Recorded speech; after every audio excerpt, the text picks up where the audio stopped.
el programa de hoy, prefecto de la Congregación para el Clero asegura que el celibato es una gran belleza en la vida de los sacerdotes. Cardenal afirma que derecho canónico permite a mujeres estar a cargo de parroquias. Además, líderes católicos en Hong Kong piden investigar tácticas policiales ejercidas durante las protestas. Bienvenidos a WTN Noticias, soy Isabel Díaz Monsalve y regresamos con la información de la Iglesia. Qué gusto que estén con nosotros hoy, Eddie Rodríguez Morel. Empecemos el programa. Y vamos con información del Sínodo Amazónico, donde en una rueda de prensa el prefecto de la Congregación para el Clero, Cardenal Beniamino Estela, afirmó que el celibato es una gran belleza en la vida de los sacerdotes. El prefecto de la Congregación para el Clero, Cardenal Beniamino Estela, quien participa en el Sínodo de los Obispos sobre la Amazonía, señaló en una rueda de prensa que el celibato es una gran belleza de la vida de los sacerdotes y como tal debe ser verdaderamente custodiado. Ante la propuesta de ordenar sacerdotes a hombres casados, el cardenal Estela señaló que él siempre sugiere a los obispos formar bien a los presbíteros y estar muy vigilantes sobre las características humanas, porque el aspecto humano de la persona es fundamental para la admisión a las órdenes. Además, el cardenal Estela indicó que en la actualidad la Iglesia permanece quizás como la única institución que predica un compromiso para siempre.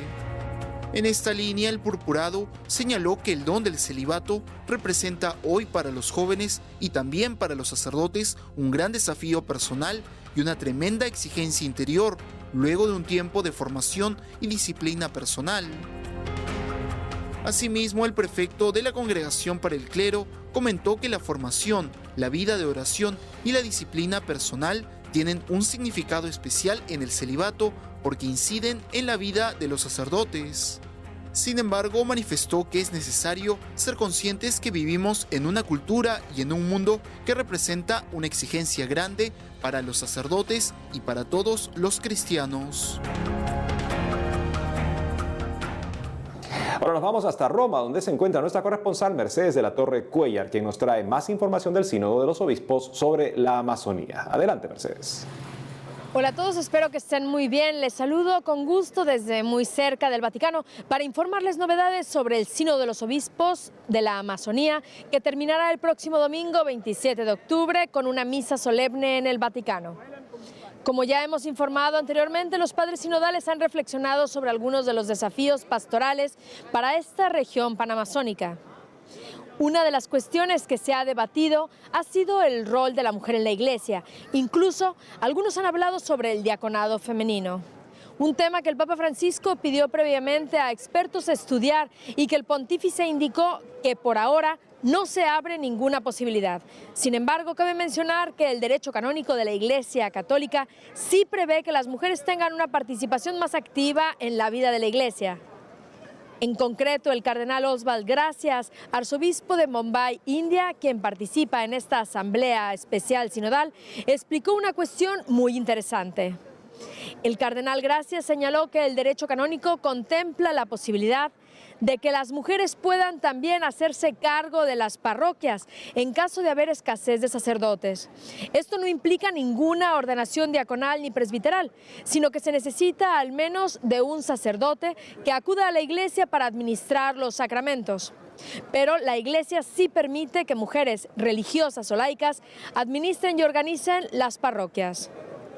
Y sobre este tema de la mujer pudimos conversar recientemente con un padre sinodal, el sacerdote salesiano Martín Lazarte, quien reconoció lo mucho que la mujer ya realiza en la Iglesia y anima a dar mayor protagonismo a los ministerios laicales.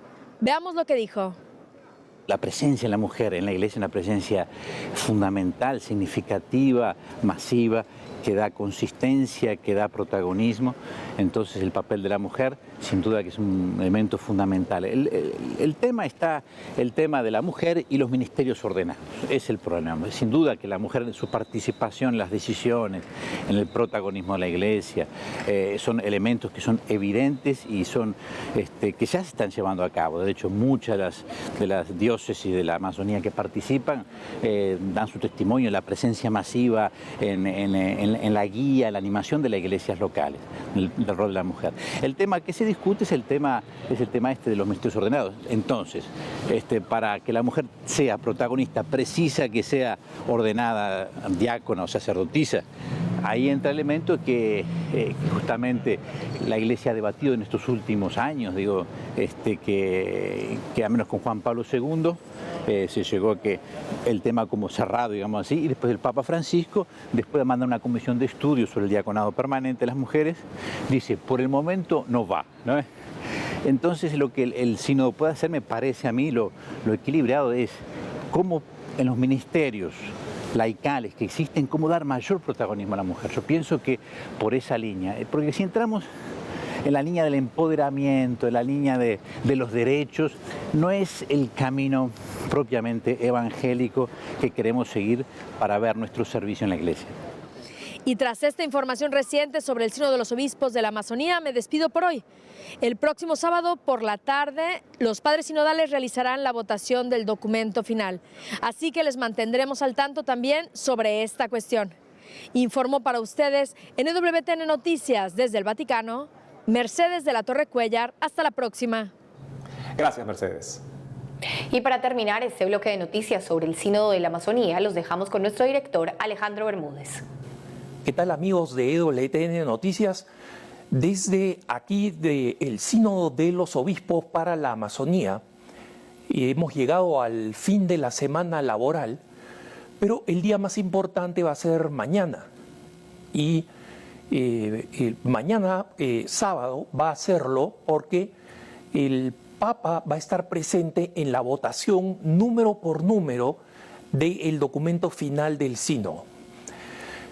Lo que hemos escuchado estos días en las conferencias de prensa es que definitivamente el tema de los viri probati, es decir, de la ordenación de hombres casados, va a ser presentado al Papa. O sea, ya no hay discusión sobre si este tema va a estar o no presente en el documento final.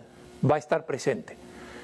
Y al mismo tiempo, un artículo de un periódico norteamericano secular muy importante ha hecho un sondeo con otros teólogos en distintas partes del mundo que han dicho que si es que efectivamente se aprueba el tema de los viri probati, es decir, de las personas laicas que son supuestamente suficientemente virtuosas como para recibir la ordenación sacerdotal, casadas, si este tema es aprobado para la Amazonía, entonces este tema va a ser inmediatamente planteado para que sea aprobado en otros lugares. Y este periódico secular ha entrevistado no solamente teólogos, sino obispos en Australia y en Alemania.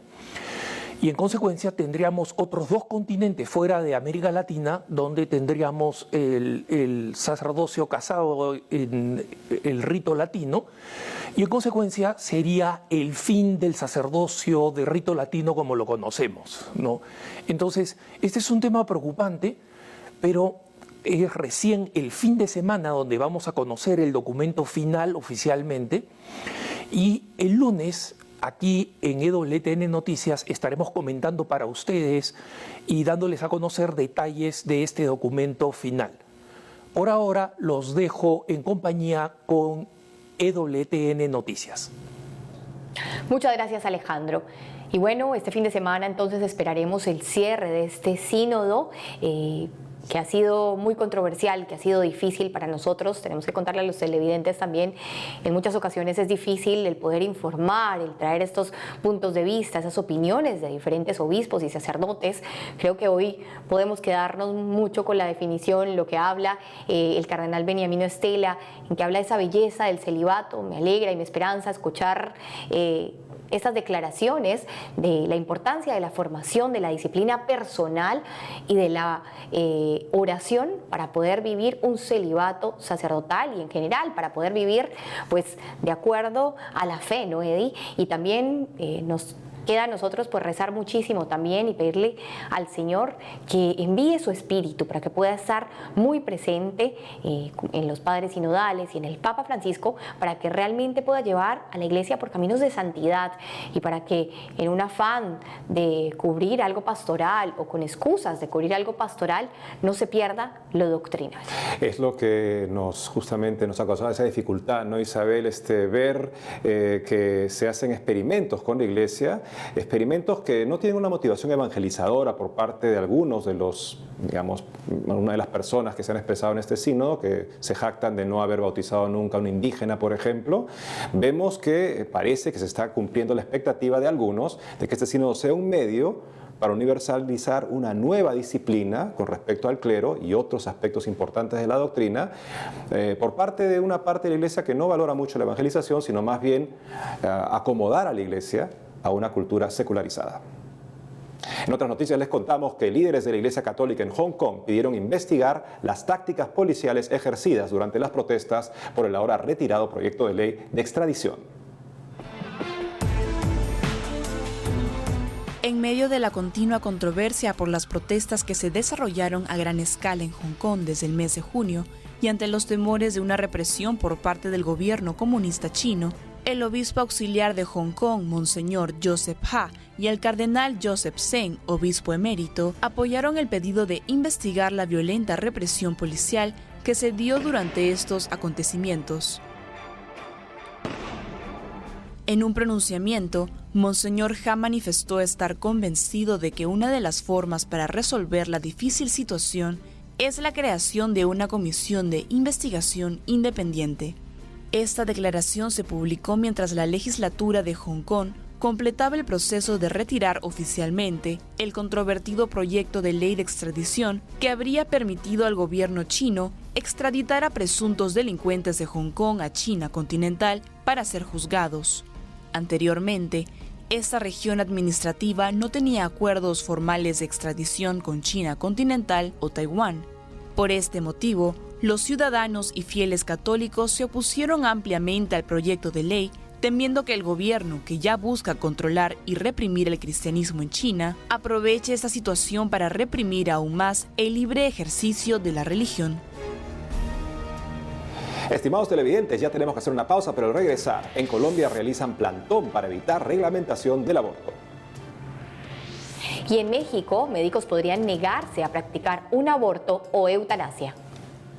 Ya retornamos con más noticias de la Iglesia en el mundo.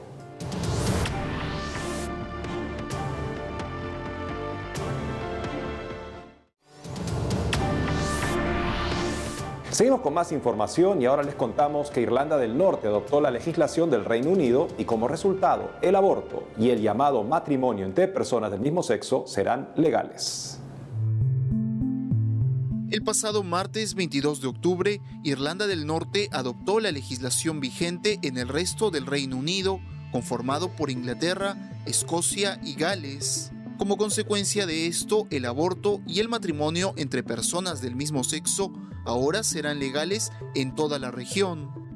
Y es que la nueva legislación permite en Irlanda del Norte el aborto autoinducido, el aborto selectivo por sexo y el uso de sustancias químicas para abortar hasta las 24 semanas de gestación, además de las causales anteriormente avaladas como el peligro en la vida de la madre o la existencia de riesgo permanente de daños graves a su salud mental o física.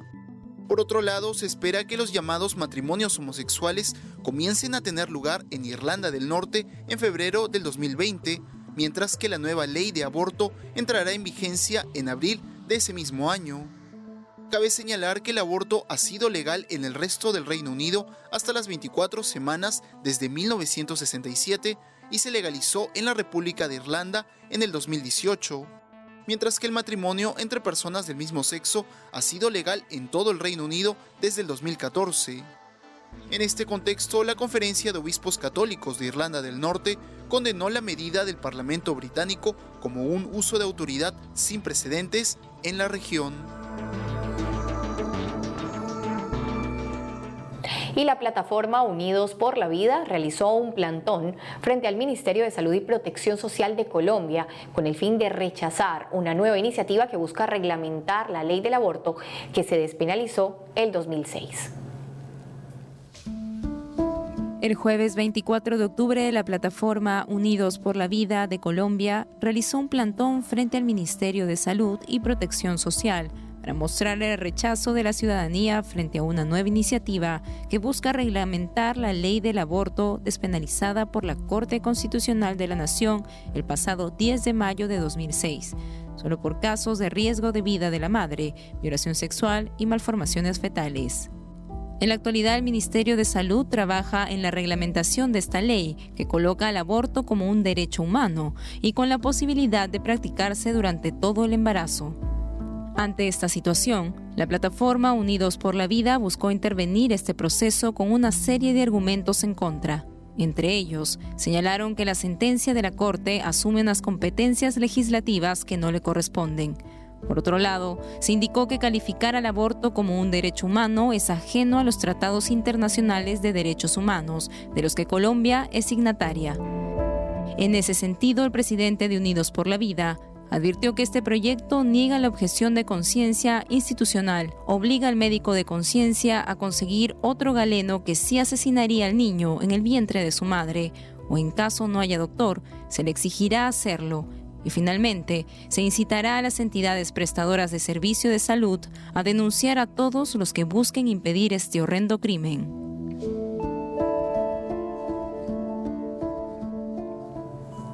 Si en Colombia se quiere luchar por la paz, se quiere acabar con tantos asesinatos y violencia que hay en este país, pues empecemos con no dejar reglamentar esta ley del aborto, que lo que quieren ahora es promover el aborto durante todo el embarazo. Es increíble pensar que durante todo el embarazo podrías desechar a un bebé que además cuando lo tienes en el vientre materno lo sientes desde los 5 meses de embarazo, desde las 23 semanas. Sabemos que se puede salvar a un niño con los avances científicos que hay ahora, así que creo que todos los colombianos tenemos que movilizarnos y seguir luchando en contra de esas regulaciones que quieren imponer esta cultura de la muerte, Eddie, y que quieren pues acabar con los más débiles, con los más pequeños, en un país donde ya sabemos que los índices de violencia son altos. Pues, ¿qué es esto? Seguir promoviendo la violencia, pero en el vientre materno. El camino a la paz no pasa por legalizar la más cruel violencia contra el ser humano más inocente, porque de eso es el aborto. Si puedo decir que puedo despedazar a un ser humano porque me es inconveniente a lo largo de su desarrollo y aprovechar justamente que vivimos en una ficción donde no tiene derechos mientras no respire, a eso hemos llegado. ¿Qué clase de explicación es esa para poder acabar con la vida de una persona? Puedo matarte porque aún no has respirado. Tenlo presente. Y es legal y es mi derecho. Y sobre eso, ¿qué paz vamos a construir para el resto de las personas? ¿Cómo vamos a decirle a alguien que no nos ataque, no nos agreda, si es que legalmente yo puedo atacar y destruir, despedazar a un ser humano inocente antes de nacer? Y ya estamos enlazados con nuestro corresponsal en México, Diego López Colín, quien nos hablará sobre una reforma a la Ley Estatal de Salud de Nuevo León relacionada a la objeción de conciencia. Adelante, Diego, con la información. Hola Isabel, hola Eddie, los saludo desde la Ciudad de México para contarles que hace unos días el Congreso de Nuevo León aprobó una disposición para que prestadores de servicio médico puedan actuar en base a sus creencias. Por propuesta de la Comisión de la Salud y Atención a Grupos Vulnerables, el Congreso local aprobó reformas a la Ley Estatal de Salud en lo relacionado a la objeción de conciencia para que personal médico y de enfermería pueda negarse a practicar un aborto o una eutanasia fundamentados en sus principios éticos y morales. Cabe resaltar que la reforma no rechaza la atención a las personas que padezcan VIH-Sida, así como miembros de la comunidad LGBTI, indígenas y migrantes, como se dio a entender de manera equivocada en redes sociales. En otras noticias quiero comentarles que luego de la violencia que se vivió en las calles de Culiacán por un enfrentamiento entre grupos del crimen organizado y fuerzas del gobierno federal, por la captura de Ovidio Guzmán, hijo del famoso narcotraficante El Chapo Guzmán, la diócesis de Culiacán pidió a la población no dejarse vencer ante el miedo. Por su parte, la Conferencia del Episcopado Mexicano indicó en un pronunciamiento que los incidentes registrados tanto en Culiacán como en otras comunidades de nuestro país, como Michoacán y Guerrero, provocan naturalmente temor, enojo y desesperanza, por lo que se comprometieron a fortalecer y ampliar las acciones pastorales que contribuyan al respeto de la dignidad de toda persona, a fortalecer a las familias, educación para la paz, la justicia social y ayudar a sanar a las personas y comunidades afectadas por la violencia. También instaron a las autoridades a realizar un sobreesfuerzo que reduzca los desbordados índices de violencia que sufre gran parte de los mexicanos a lo largo del territorio nacional. Para finalizar, quiero comentarles que un grupo de feministas promoverán la apostasía entre la población de su estado. Un grupo de feministas en el estado de Zacatecas anunciaron la creación del movimiento Apostasía Colectiva para impulsar una campaña masiva de renuncia a la Iglesia Católica, solicitando a la diócesis del lugar la constancia de fe de bautismo, así como la eliminación de todo registro que mantenga sus datos personales.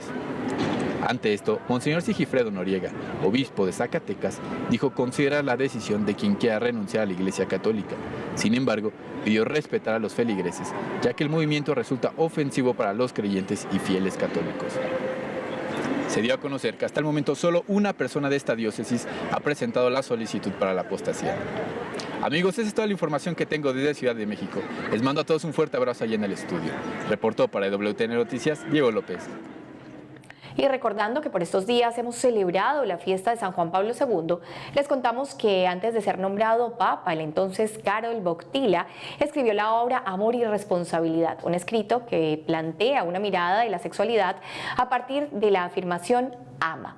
Es a la luz de ese texto que surge la iniciativa amafuerte.com, una web que presenta un estudio del amor abordando temas de interés para los jóvenes. Aquí en WTN Noticias conversamos con el creador de esta iniciativa, el padre Daniel Torres Cox, sacerdote de Fasta, quien nos contó más sobre este proyecto y la importancia de conocer la dimensión del amor, entendiendo la formación correcta de la sexualidad. Amor es la decisión de buscar el bien de la otra persona. Y algo sí propio Juan Pablo II es que él plantea entonces que toda la dimensión de la sexualidad, los sentimientos, incluso el mismo impulso sexual, son un insumo para el amor. Es decir, tienen por finalidad hacer que el amor crezca y se haga cada vez más fuerte.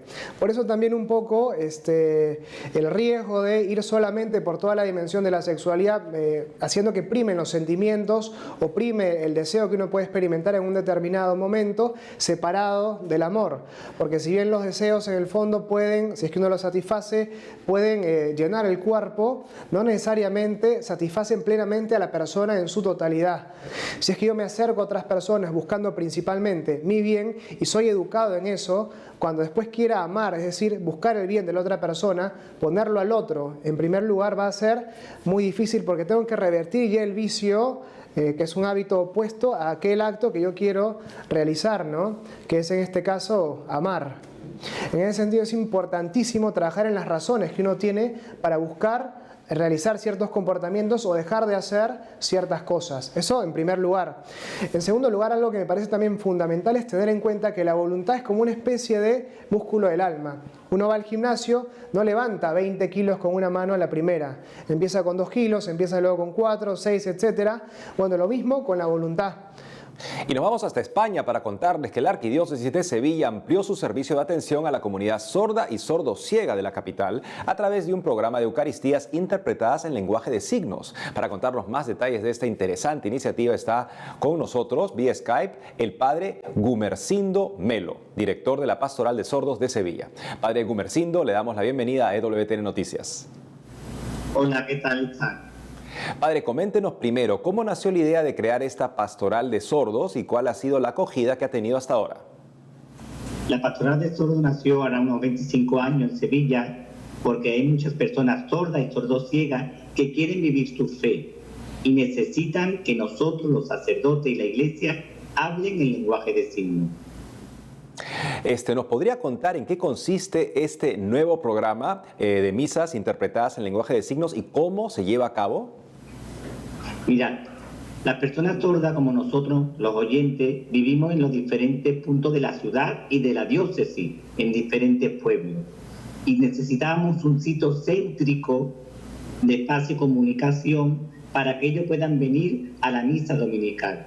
Se lo planteé a nuestro obispo, don Juan José Asenjo Pellegrina, y le pareció una idea estupenda celebrar la Eucaristía en la catedral, delante de la Virgen de los Reyes, patrona de la diócesis. Y padre, para los que no están informados, ¿cómo se realiza este lenguaje de signos para personas sordociegas específicamente? El mismo lenguaje que se utiliza para los sordos, pero de manera particular.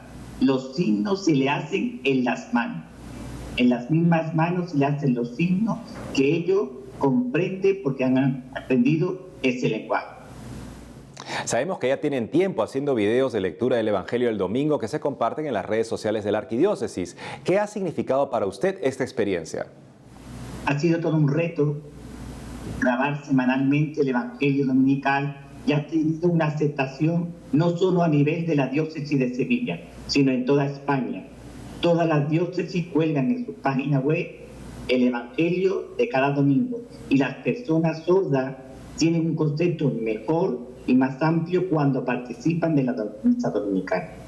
Padre Gumersindo Melo, muchas gracias por habernos acompañado este día en EWTN Noticias. Gracias a vosotros. De nuevo, gracias, Padre. Qué maravilla saber que existe un lenguaje de signos para sordos ciegos a través del tacto que les permite incluso participar en la misa, ser catequizados. Qué maravilla, amigos, pensar que nadie está más allá de recibir la luz de Jesucristo, que es la misión que tenemos los católicos. Y estimados televidentes, con esto hemos llegado al final del programa por el día de hoy. Muchas gracias por acompañarnos, gracias por seguirnos en EWTN Noticias. Ya saben que también nos encontramos en las redes sociales. Y en EWTNNoticias.com. Hasta pronto.